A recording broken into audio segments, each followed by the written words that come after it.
En esta segunda parte de la clase vamos a estudiar los mecanismos que regulan el flujo sanguíneo coronario. En primer lugar, nos proponemos estudiar por qué los patrones de flujo a través de las arterias coronarias izquierda y derecha son diferentes. Y en segundo lugar, vamos a analizar los mecanismos que permiten que la oferta de oxígeno al miocardio se adecue a las necesidades metabólicas de las fibras miocárdicas.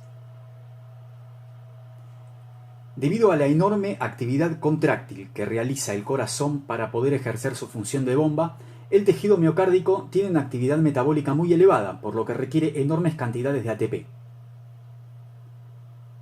Para satisfacer ese elevado consumo, utiliza grandes cantidades de oxígeno, que se encuentran entre los 50 y los 100 microlitros por cada gramo de tejido por minuto, que está entre las más altas del organismo. Por razones que voy a mencionar dentro de unos minutos, la extracción que el miocardio hace del oxígeno de la sangre es muy elevada. Mientras que los órganos del cuerpo en general extraen en promedio un 25% del oxígeno que se les ofrece, dejando una presión de oxígeno de unos 40 milímetros de mercurio en la sangre venosa, el miocardio extrae alrededor del 75% del oxígeno que se le aporta, por lo que la presión de oxígeno en la sangre venosa que abandona el miocardio es mucho más baja, alrededor de los 20 milímetros de mercurio. Es decir, que el miocardio extrae prácticamente todo el oxígeno que puede obtenerse de la sangre que le llega. Este hecho, la alta extracción fraccional que tiene dos consecuencias que son determinantes para la fisiología de la circulación coronaria. La primera es que si por alguna razón disminuye el riego sanguíneo en algún sector del corazón, el tejido no puede compensar la disminución en la falta de oxígeno realizando una extracción fraccional mayor, pues en condiciones normales ya extraía prácticamente todo el oxígeno que se podía extraer de esa sangre que llegaba. La segunda es que si el miocardio experimenta un aumento en la actividad metabólica, por ejemplo por estar la persona haciendo ejercicio físico, necesitaría recibir más oxígeno en cada minuto para poder satisfacer esa demanda aumentada. Y ese oxígeno adicional no puede obtenerse aumentando la extracción fraccional, de nuevo, porque en condiciones normales ya extraía prácticamente todo el oxígeno que se podía extraer.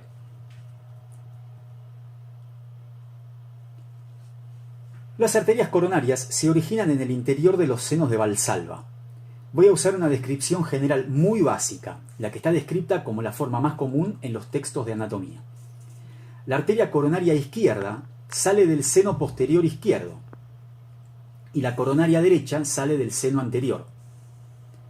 La coronaria izquierda se divide dando la rama descendente anterior y la arteria circunfleja. La mayor parte de la irrigación de la pared del ventrículo izquierdo proviene de estas dos arterias. La circunfleja tiene una trayectoria más o menos horizontal e irriga la aurícula izquierda y la pared lateral del ventrículo izquierdo.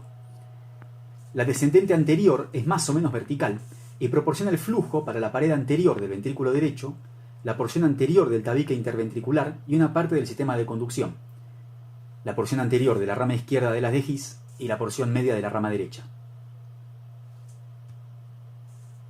La coronaria derecha irriga la aurícula derecha y la pared libre del ventrículo derecho. Por eso, la irrigación del ventrículo derecho está dada principalmente por la coronaria derecha. En la pared posterior del corazón hay una arteria más, la descendente posterior, que en el 90% de las personas es una rama de la coronaria derecha y en el 10% restante es rama de la circunfleja. El origen de esta arteria descendente posterior determina lo que se llama dominancia coronaria. Si la descendente posterior es rama de la coronaria derecha, se dice que la irrigación tiene dominancia derecha, y si surge de la circunfleja, se dice que la irrigación tiene dominancia izquierda. Como la descendente posterior es rama de la coronaria derecha en el 90% de las personas, eso significa que la mayor parte de las personas, el 90%, tienen una irrigación coronaria con dominancia derecha. Esto es solo una cuestión de nomenclatura, y hay que entender que independientemente de esta dominancia, la mayor parte de la masa muscular cardíaca está irrigada por las ramas de la coronaria izquierda.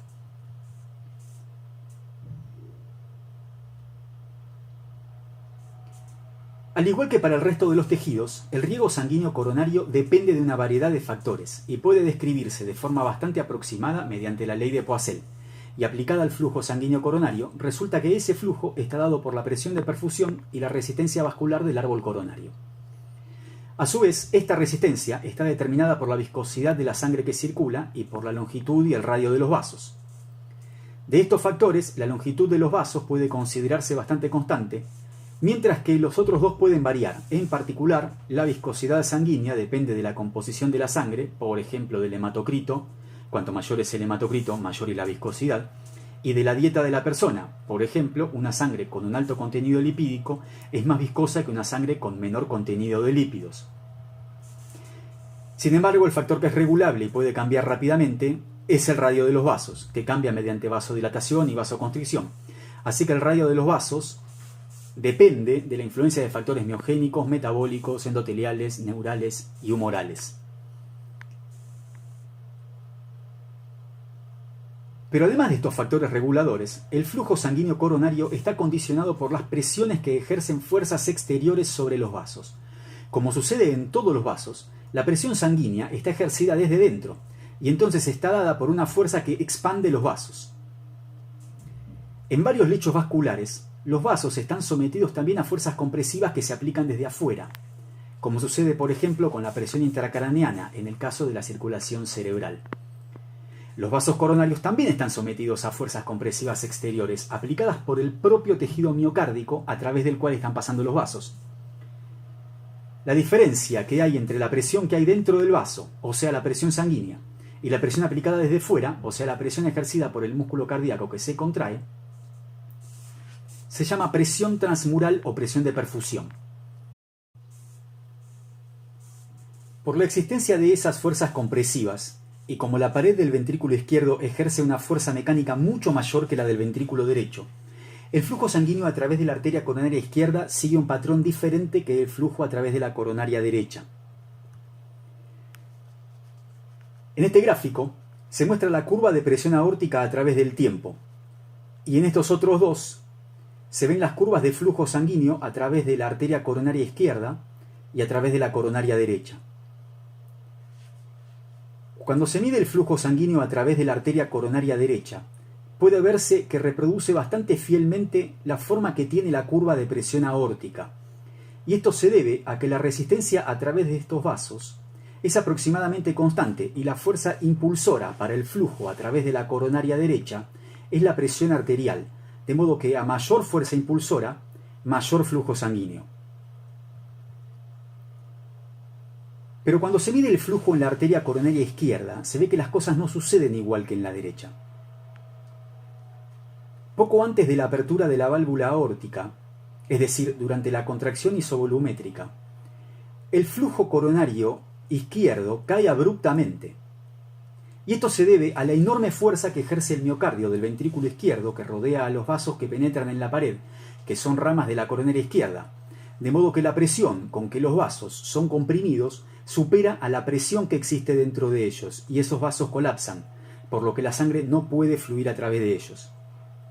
Y es por este motivo que la pared del ventrículo izquierdo recibe su flujo sanguíneo principalmente durante la diástole ventricular y muy poco durante la sístole.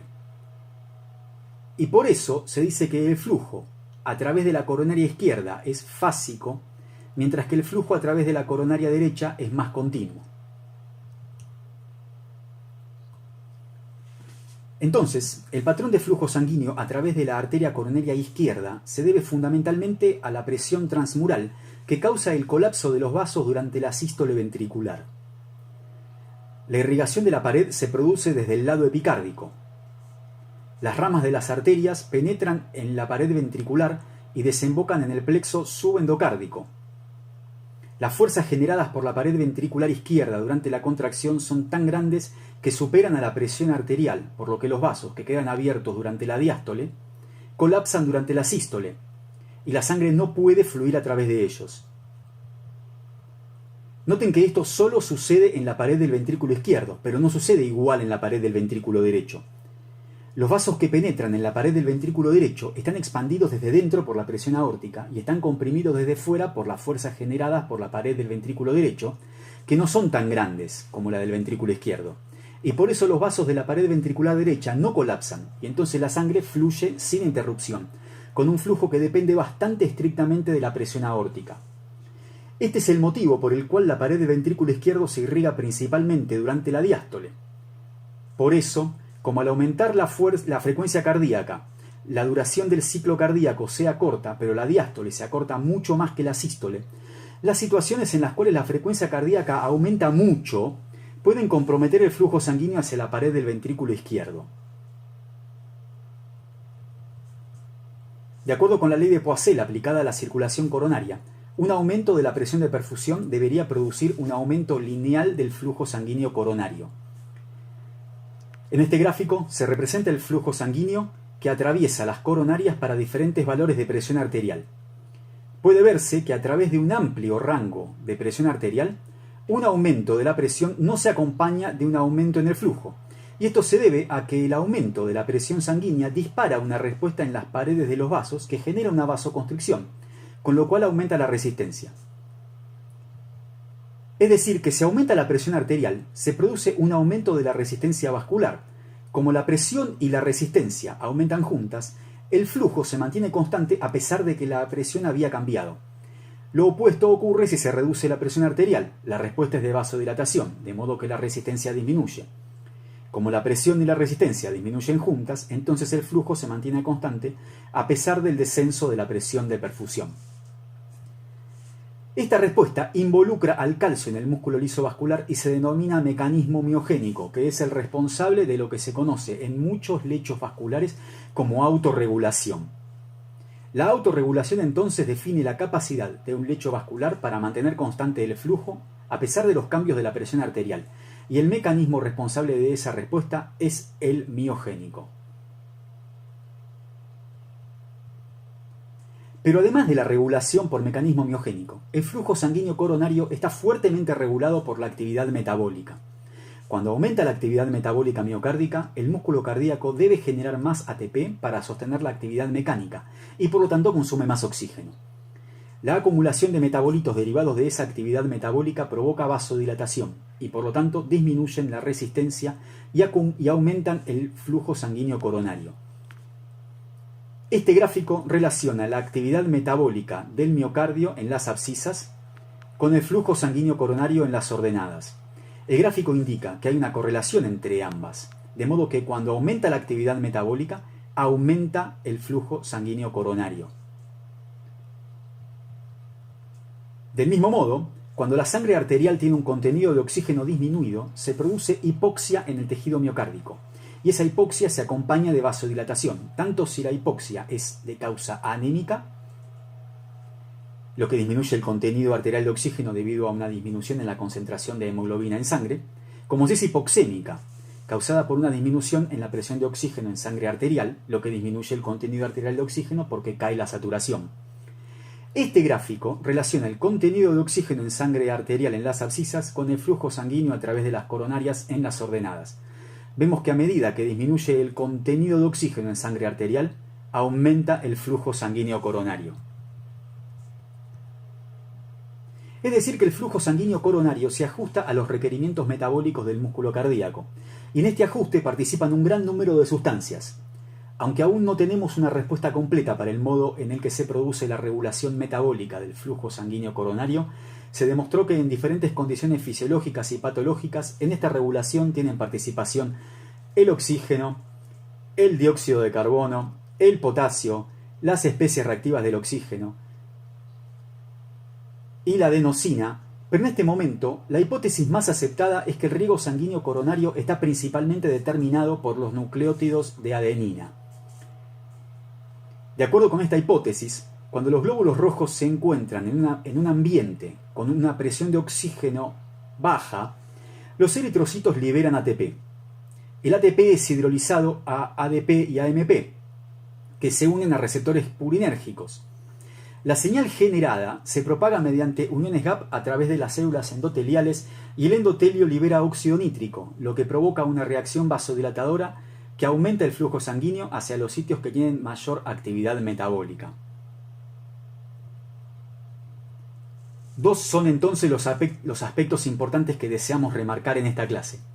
El primero es que el flujo sanguíneo coronario está regulado fundamentalmente por factores metabólicos, y de todos esos factores metabólicos, el más importante parece ser el de los nucleótidos de adenina.